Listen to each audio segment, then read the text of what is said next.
ko mu bintu byubaka urugo okay ndi seri y'ibyo nzabikora ariko ko mu bintu byubaka urugo n'umugabo kugira ngo agaragare mu rugo ko ari uko akora atera akabariro neza agakora akazi ko mu rugo neza isimbi Thank you. mbwira ukuntu uzaba uvuye kuri shift hanyuma nkaza tunyadufumbatana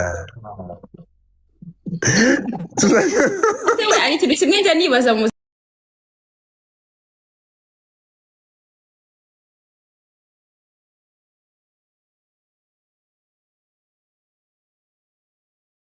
tangukise tubivuga ntibagire kurikoresha kurikirwa kurongorana ntabwo ari ikinyarwanda.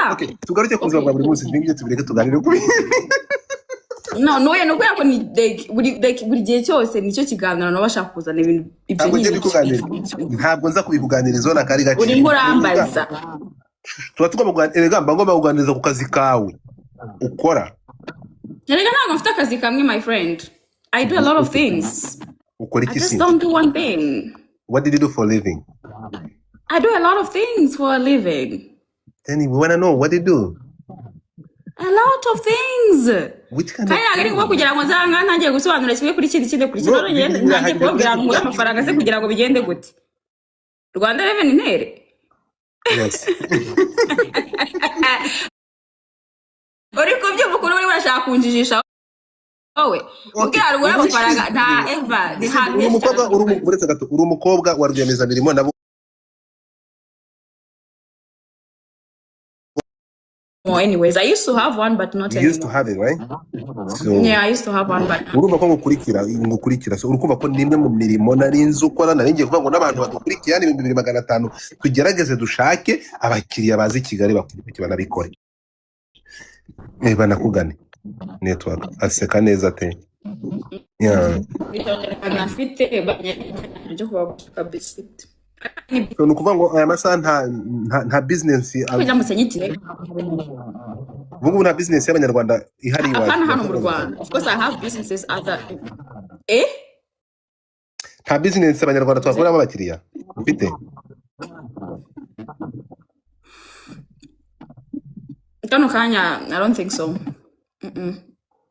Isimbi umaze kugera mu myaka y'ubukure ugeze hafi imyaka 22 hagati aho ngaho ntabwo nzi imyaka yawe urateganya gushaka umugabo tugataha ubuke nko twabonye kwambika ibyagenze ejo bundi nk'icyamamare regura umustar republic figure umugabo ntabwo ari ikigereranyo cyo kugira ubuzima bwiza mu buzima kandi ntabwo ari intumbero y'ubuzima bwanjye. Umugabo ndamushaka kano kana mukeneye namubona umugabo se ni ikirego umugabo ntabwo ari prize umugabo ntabwo ari cyo gisubizo cy'ubuzima ntabwo ari igisubizo cy'ubuzima none niba atari igisubizo cy'ubuzima kandi umugabo ari kano kandi nta kintu ndumva umugabo ni igisubizo cy'ubuzima niwe Imana ikoreramo agatera intango ndakabyara ubuzima bukabaho ni gute twambura ububasha twahawe n'Uwiteka ko tutari igisubizo cy'ubuzima kandi turi igisubizo cy'ubuzima. Okay, niba ariko bivuze ubwo nyine ko bimeze ngiye gukora ku mugabo ntabwo ari igisubizo cy'ubuzima bwanjye ashaka kuba ari igisubizo cy'ubuzima bw'abandi ko ntabwo navugira igitsina gore muri rusange but kuri njyewe ntabwo ari igisubizo ntabwo ari cyo igisubizo cy'ubuzima bwanjye. Aya masaha uri Kigali se umugabo igihe cyose namushakira namubona ntabwo umugabo ari igitangaza. No turi bitangaza. Icyo nari cyo kubaza uri Kigali utuvugana njye mba mu Rwanda ariko uba mu Rwanda amakuru avuga ko nawe bakwirukanye nkuko birukanye se muhungu mu bihugu by'abazungu byaba bifitenye isano n'ukuri. Aya makuru ayahimbye umva ushaka amatiku Ruvuga urahise ahimba amakuru baranyirukana ye mbwira aho banyirukanye basi ngo mu gihugu wabagamo i Burayi ngo barakwirukanye ikihe gihugu nk'ibyo bakwirukanye aho wabaga hehe igero ragiye hehe wabaga henyine wabaga mu kihe gihugu nyine nawe sisi ufite amakuru se bivuge nyine wale tubere umuceri cyane bivuge byose kugira ngo ite nisobanura neza ahubwo kuko nimufite amakuru. Waratashye ntabwo uzasubira mu bihugu by'i Burayi cyangwa uzasubirayo ikibihe bihugu by'i Burayi banyirukanye mu kabyara cyo wabagamo ikihe nyine nikira wowe uzanye inkuru ati barakwirukanye mu gihugu cy'i Burayi ntabwo nshaka kwinjiramo deep oya kivuga icyo gihugu banyirukanyemo kugira ngo urumve ngo ni ikihe. Muyango ngwino hano uretse gato Muyango ngugiye he garuka ntabwo bakwirukanye You guys are so funny. So mu But Rwanda anyway, isi erega reka nkubwire ikintu kimwe nubwo abantu bakuganiriza gutya cyangwa ukabyumva uko wowe ushobora kumva ko maybe dufite amatsiko ariko wazanye intare mu mujyi ugomba kubyakira. Abantu baririmbye hip hop ba mbere mu Rwanda barabasekaga, ba Bruce Melody bakabaza ngo muceze zangahe batumva ko umuziki ushobora kuyishura. Turi kumwe ntabwo abantu bumva ko bagomba kureka, ntabwo bumva ko bagomba kuva muri minibus, urumva ngo bagomba gutega Uber cyangwa taxi voiture. Ibyo ni inzaduka watuzanye ngo wazanye intare mu mujyi. So rero niba mvuze ngo n'umuntu wese n'ujya mu munyamakuru ya blogger ugiye kuganiriza kwaza kuri iki kintu, you have to understand, urimo kumva uzaba muri legend muri iyi kariyere yawe. Turi kumwe tugiye kubara ngiye ntabwo ntanduka mfite ntabwo umutwe wanjye wagutse kuko ndi wawuvuze ariko uragutsemo gato kuko by the way nanjye ubundi niba hari ukuntu kuko nta kuntu wazanshakira akazi ngomba kuba nyine hari hasi wihagazeho neza se na kwa prayinga ntibakoresha ibindi sinazana putu y'Nyamirambo.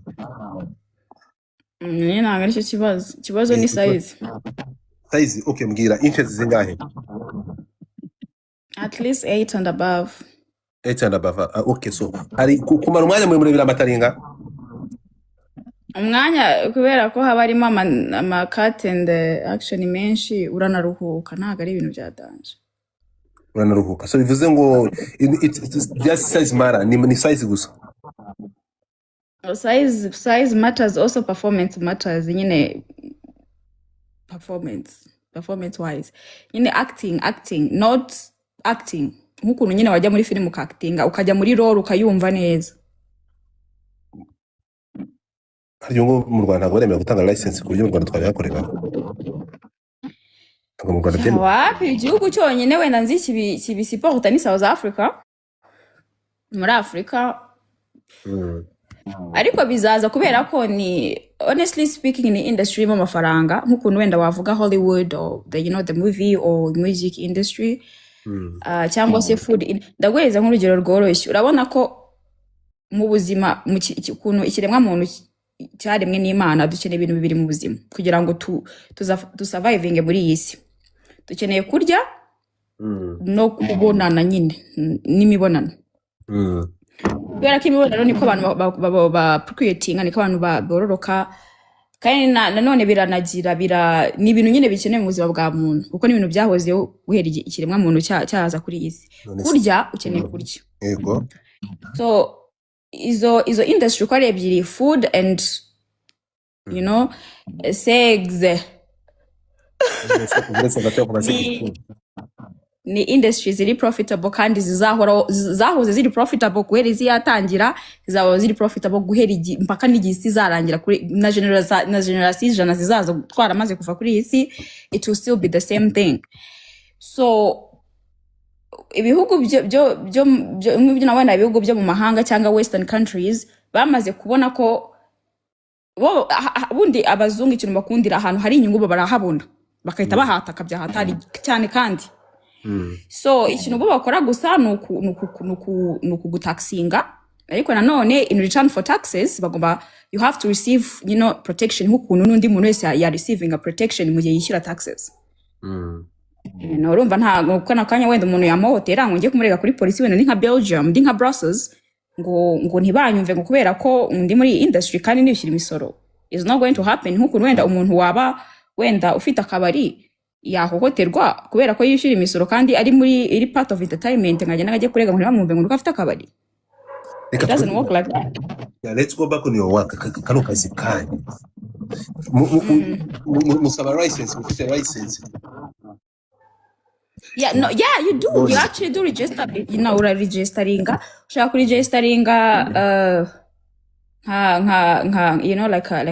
like a personal earnings or personal income, cyangwa se ushobora no kuregisteringa nka company bitewe n'uburyo nyine wakira amafaranga n'uburyo uyabona mu buryo butandukanye, kuko amafaranga muri industry ntabwo ari mu buryo bumwe gusa uyabona, mushaka kubona mu buryo bwinshi butandukanye.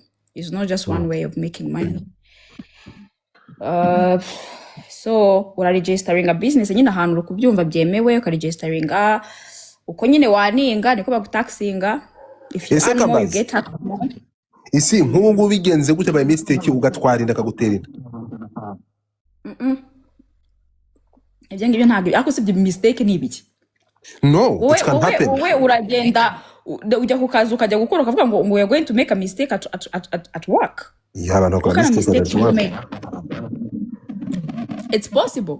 Bijya bibaho njya mbyumva nta muntu ndagana yambwira ngo byamubayeho ariko ikiza cyo muri biriya bihugu nyine nkubwira byateye imbere kandi abantu bapanutse mu mitwe yabo igihe bibaye inda y'icyumweru uhita umenya ko uyifite bayikuramo niko kunywa amazi bikarangira. muri okay umbabarire muri video zawe nabonye urukumva bakurangirizamo none ndabaza yigo nge ndavuga amazina yabyo ko okay umuntu uri anga hano amasaha yagiye umuntu ufite umwana namwigize hirya uwo bibangamiye agende atumukike mumvire kuri pano if you can